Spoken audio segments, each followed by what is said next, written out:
Hi everyone.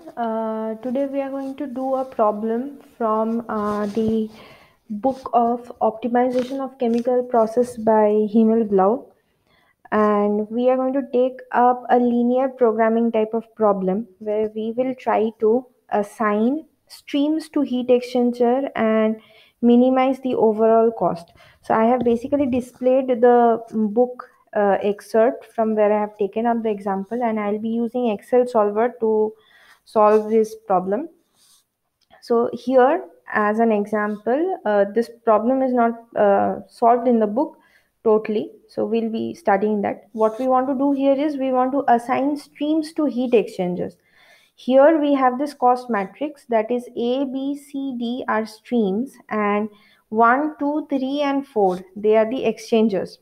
So each exchanger can be assigned to one stream only, and the cost involved in assigning this is given in this matrix. Our target is to minimize the cost, the overall cost of this stream assignment. Now to do that, first we need to formulate the problem. So the formulation of the problem is explained very well over here. That is why I have taken up this excerpt.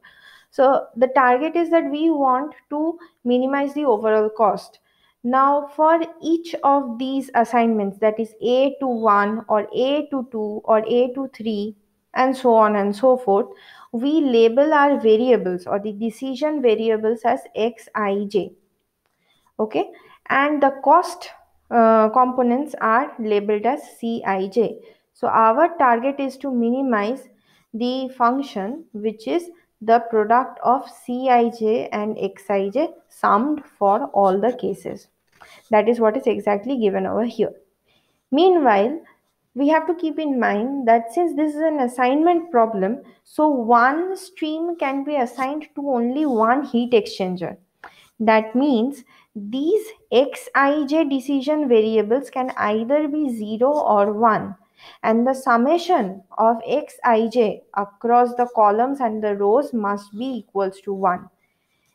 That is summation Xij, where I equals to 1 to n and j is again 1 to n, here n being 4, we have to assign for the columns as well as the rows. This will just ensure that each stream is assigned to one exchanger, and each uh, exchanger is assigned to at least one stream. That is what we want to ensure. Also, we will do another thing, that is Xij values can have this non-negativity criteria that we usually consider for optimization problems. That is, it can be either greater than or equals to 0 for all I and j values. So this kind of problems usually come up in the very practical scenarios, and now we are going to solve it using the Excel solver. You can use other types of solvers too.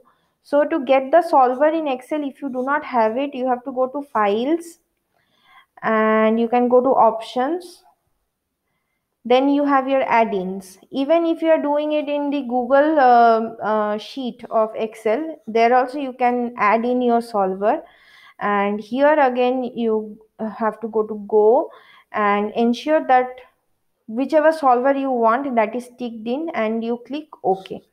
So I already have my solver in like attached, and it's available under the data tab. See, here I have the solver over here. I hope it's visible.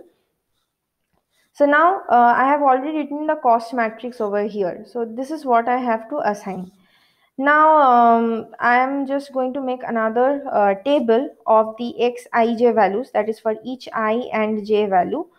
So let these I be here and j be here. So this is 1, 2, 3, and 4. And sorry, I values will be 1, 2, 3, and 4. So these values, these cell values are our decision variable values. That is the assignment values. Either they can be 0 or they can be 1. Okay.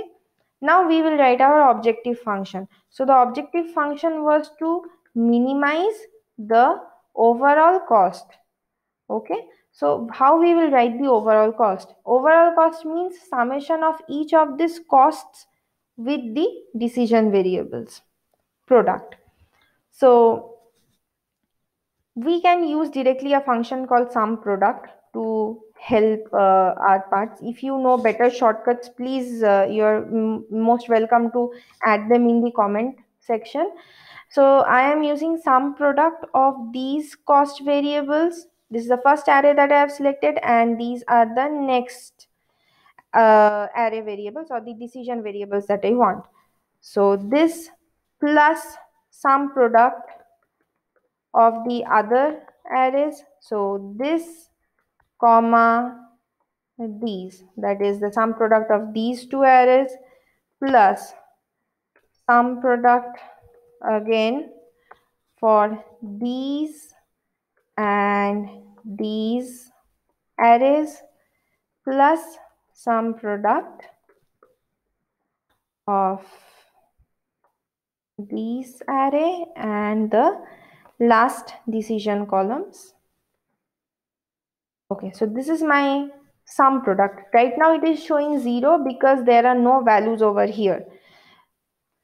Next thing is that we want to know what are the constraints. So as we were referring to in the book, let's go back to the book. So summation of all xij's across the rows and the columns must be equals to 1, and all xij values must be greater than equals to 0. So let's go back to the Excel column. What it simply wants to say is the sum equals to sum of these cells should be equals to 1. So I have just right now made a sum of all the cells that I want to use. Right now the values are showing 0, but our target will be to make all these values 1. So I'm just going to transform the formula to the other cells as well. So that's what exactly I have done. You can check with the formula. See, this is equals to sum of all these cells and so on. Similarly, for all the columns also we have to do the same thing. So this is sum of all these cells. Okay, and I'm just transforming the formula. So what we have to keep in mind, we want to minimize this cell value by changing all these values, keeping in mind that all of these cells, these should have a value of 1, and these cells can have a value of greater than equals to 0. So this is what we want to do. Now we select which is our objective cell. So this is our objective cell, right? And we go to the solver. So here we are in the solver, and in the solver we have our set objective. So the objective is already selected as B9 cell value and it is fixed. Okay, so you can already see the dollar symbols over here. The target is to minimize it. Okay, so we click on minimize by changing which variable cells. So we go to pick up the cells from this button and we select yes, these are the variable cells that we want to change. Okay, great. Next, what are the constraints? So now we are coming to adding of the constraints part. So adding the constraints, we have to show that all of these values, they are greater than equals to 0. This is our first constraint. Next constraint is all of these values, you see, as I am selecting all of these values must be equal to 1. I am adding this constraint. Next is all of these values, they must also be equal to 1. Okay, so I have added these 3 constraints. I hope it was okay for you to understand. So the first thing was objective must be minimized by changing which cell variables, all these cell variables. Okay, all of these, just follow my cursor, all of these cell variables, by changing these values to 1, that is given in this H8 to K8 equals to 1, and L4 to L7, they will also be equal to 1, and all of these cell values, these 4 cross 4 matrix values, they will all be greater than equals to 0. Now we select the kind of solving method. So the solving method is simplex linear programming solving method. We are not doing a non-linear programming problem over here. Neither do we require the evolutionary package. So we use the simplex LP method, and then we click on solve. So once we click on solve, you see already the values have changed, okay?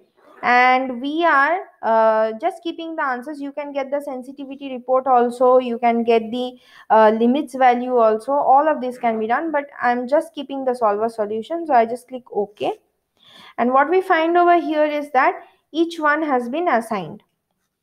So the first stream A is assigned to heat exchanger 4, that is, it has a value of 1. The second stream has been assigned to heat exchanger 2. The third stream has been assigned to heat exchanger 3. And the fourth stream has been assigned to heat exchanger 1. Okay.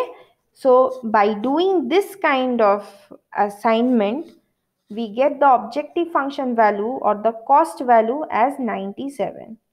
I hope I have copied all the values correctly from the book. So if you find a different value, just go through the matrix. So 94, 74, 73, 11. That is exactly what I have done. Okay. 110, 88, 74, 110, 88, 74. 54, 88, 881, 54, 88, 881, and 68, 82, 76, 21. 68, 82, 76, and 21. So these were the cost values that I have copied from the table.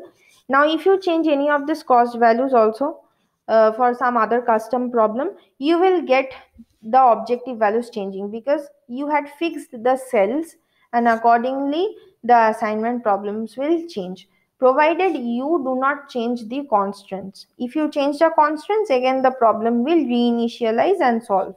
So you can use the Excel solver to solve such problems pertaining to the practical scenario. These kind of problems are very common in the industries and in different project works, where you have to find out the minimization of cost. Every industry targets to minimize the cost, and the Excel simplex solver is very trusted for this kind of assignment. So that is it. Thank you.